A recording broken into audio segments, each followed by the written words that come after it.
Hi. சிச்சும் பூனை பார்த்தீங்களா? குட்டிக்கோன்னு வந்த பூனை தான் இப்போ பெரியல ஆயிட்டான். ஆனால் கால் மட்டும் சரியால ஓடிடுவா. பிடிச்சோன்ட்டு லூசி வேற இங்கே இருக்கிறதுனால விட முடியாது. கீழே கடிச்சிட்டாங்கன்னா என்ன பண்ணுறது? ஆக்சுவலாக என்னோடய பேர் வந்து தமிழ்செல்வி.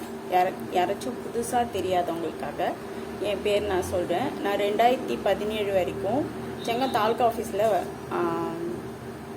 எபிக் ஆப்ரேட்டராக ஒர்க் பண்ணிகிட்டு இருந்தேன். இது out sourcing work, government work இல்லை. கவர்மெண்ட் ஒர்க்கு வேற ஒரு கம்பெனி எடுத்து அதில் வந்து எங்களை பயன்படுத்திகிட்டு இருந்தாங்க.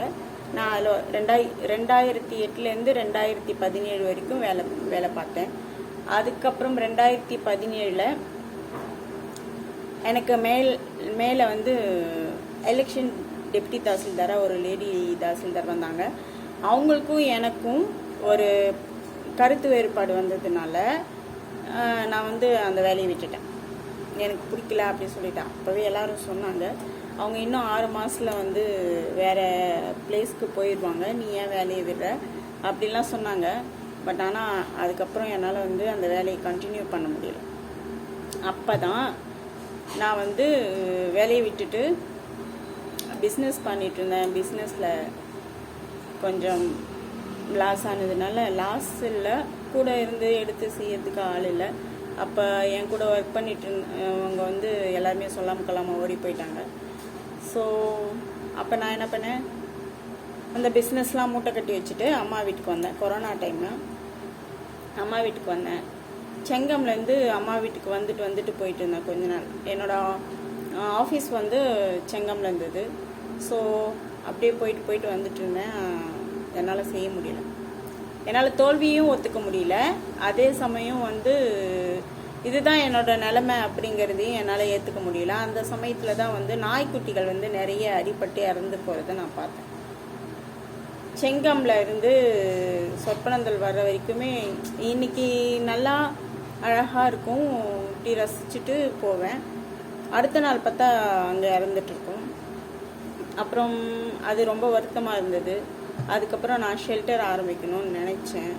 அப்போ ஆரம்பத்தில் வந்து ஷெல்டர்லாம் ஆரம்பிக்கணும்லாம் நினைக்கல. ஒரு 10 நாய் வளர்த்தா போதும் அப்படிங்கிற மாதிரி நினச்சேன். அதுக்கப்புறம் என்னாச்சுன்னா, குட்டிகளை வந்து எடுத்து உடம்பு சரியில்லாத குட்டிகளை எடுக்கும்போது என்கிட்ட வந்து நாய்கள் வந்து கொஞ்சம் அதிகமாகிடுச்சு. அப்போ வீட்டில் பிரச்சனைகள் வந்ததும் நான் என்ன பண்ணேன், நிலத்துக்கு கொண்டு போயிட்டேன் நாய்க்குட்டிகளை. அது வந்து அம்மாவோட நிலம். அம்மா எல்லாருக்கும் வந்து பெற்றவங்க சொத்துல பங்கு இருக்குமில்ல, அந்த மாதிரி எனக்கும் பங்கு இருக்குன்னு நினைக்கிறேன். அந்த பங்கு இல்லைன்னு சொன்னாலும் நான் அதை பற்றி வருத்தப்பட மாட்டேன். இப்போதைக்கு அந்த நிலத்தை வந்து நான் நாய்களுக்கு ஷெல்டருக்காக தான் வந்து பயன்படுத்திகிட்ருக்கேன். அங்கே ஷெல்டர் கட்டணும் சொல்லிட்டு என்னோடய பிஎஃப் பணம், அதுக்கப்புறம் எனக்கு நண்பர்கள் கொடுத்த பணம், அதெல்லாம் வச்சு ஒரு ஷெல்டர் கட்டிட்டேன். இன்னும் வந்து ஃபென்சிங் போடணும்.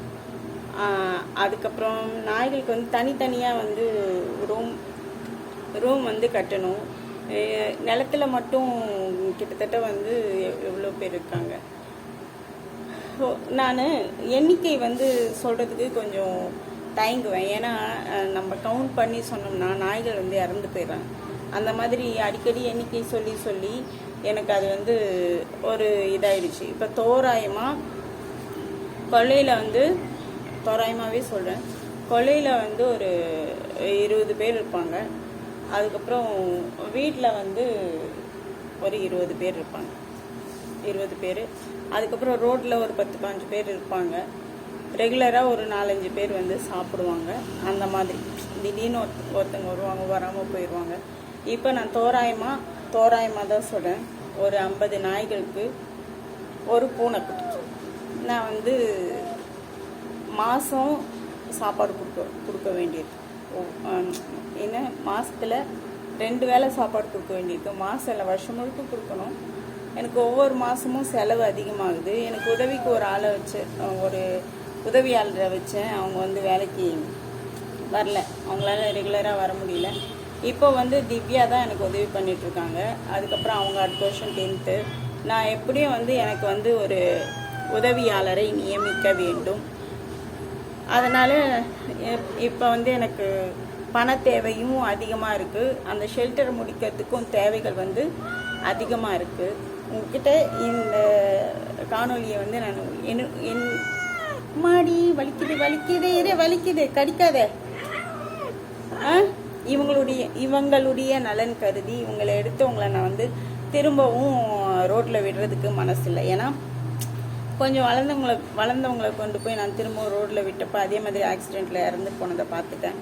அது எனக்கு ரொம்ப கஷ்டமாக ஆனதுனால இதுக்கு மேலே நான் கையில் எடுத்தவங்க யாரையுமே வந்து திரும்பவும் ரோட்டில் விடுறதோ பசியில் சாப்பாடு இல்லாமல் விடுறதோ கூடாது அப்படிங்கிற அந்த மனநிலையில் தான் இப்போ வந்து நான் ஷெல்டர் கட்டுறதுக்கான முயற்சியை வந்து இது பண்ணியிருக்கேன். நான் 2008 ஹார்ட் பீட் ட்ரஸ்ட் அப்படின்னு சொல்லிட்டு ஒரு ட்ரஸ்ட்டை வந்து ரெஜிஸ்டர் பண்ணேன். அது வந்து கொஞ்ச நாள் வந்து நாங்கள் ஃப்ரீயாக கம்ப்யூட்டர் கிளாஸ்லாம் நடத்திட்டு இருந்தோம். அப்புறம் கொரோனா டைமில் வந்து அந்த பணியெல்லாம் நாங்கள் நிறுத்திட்டோம். அதே ஹார்ட் பீட் ட்ரஸ்ட் அப்படிங்கிற அந்த பேரில் தான் இப்போ வந்து நான் நாய்களுக்காக சர்வீஸ் பண்ணணும்னு நினைக்கிறேன். அது திரும்ப ரெஜிஸ்ட்ரேஷன் பண்ணணும்னு சொல்லிட்டு சொன்னாங்க. இந்த ரெஜிஸ்ட்ரேஷன் மட்டும் போதாது, நாய்களுக்குன்னு தனியாக வந்து அதாவது விலங்குகள் பாதுகாப்பு அனிமல் வெல்ஃபேர் போர்டில் வந்து நீங்கள் பதியணும் அப்படின்னு சொல்லிட்டு சொன்னாங்க. ஸோ அதுக்கெல்லாம் வந்து என்கிட்ட இப்போ வந்து பணம் இல்லை. ஸோ நான் என்ன பண்ணுறேன்னா இருக்கிற குழந்தைகளை வந்து ஆரோக்கியமாக பசி இல்லாமல் வச்சுக்கணும்னு நினைக்கிறேன். அதான் நான் தோராயமாக ஒரு 50 நாய்களுக்குனாச்சும் நாய்களுக்கு 51 ஜீவன்களுக்கு வந்து நான் உணவு கொடுக்கணும். உங்களால் முடிஞ்ச உதவி பண்ணுங்கள். ஷெல்டர் கம்ப்ளீட் பண்ணுறதுக்கு எனக்கு உதவி பண்ணுங்கள்.